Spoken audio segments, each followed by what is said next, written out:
DJ मोटू बाबू मचतौली बड़ा टोला। बताना तोर मोर किस्मत ला भगवान ऐसे लिखे है यार। कैसे लिखे है बता दो बताना। ये दे सुन दे भाई।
टोला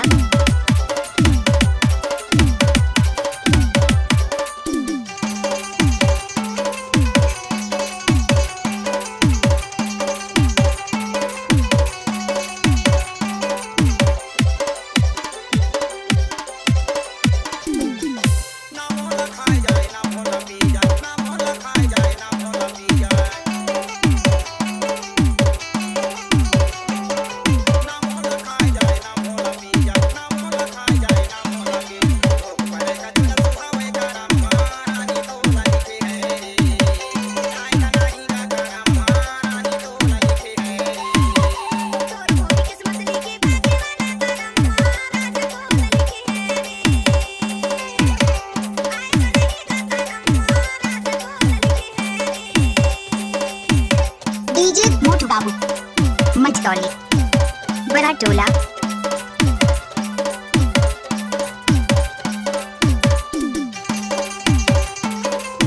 आप सुन रहे हैं डीजे मोटू बाबू की तरफ से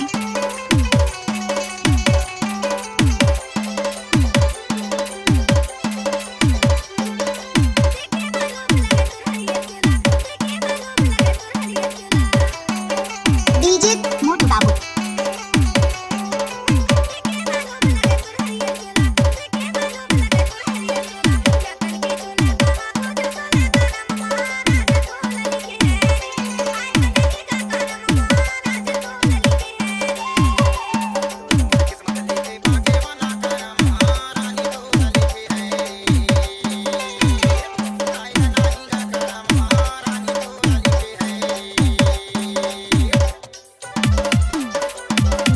मोटू बाबू मचतौली बड़ा टोला।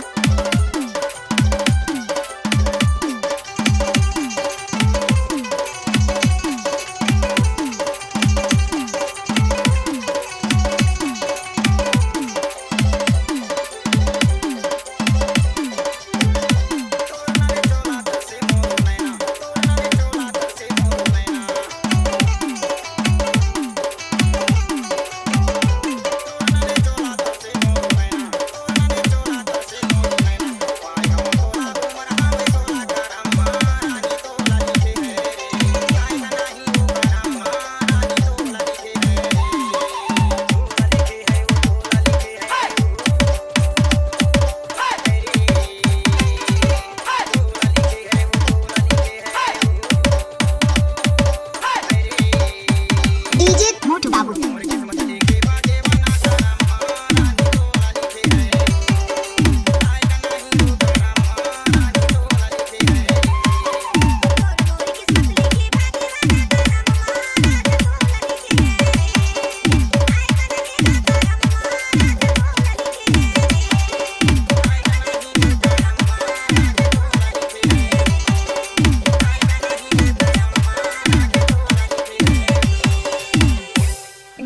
मोटू बाबू मचतौली बड़ा टोला। नवा नवा गाना सुने बर हमारे यूट्यूब चैनल ला सब्सक्राइब करा धन्यवाद।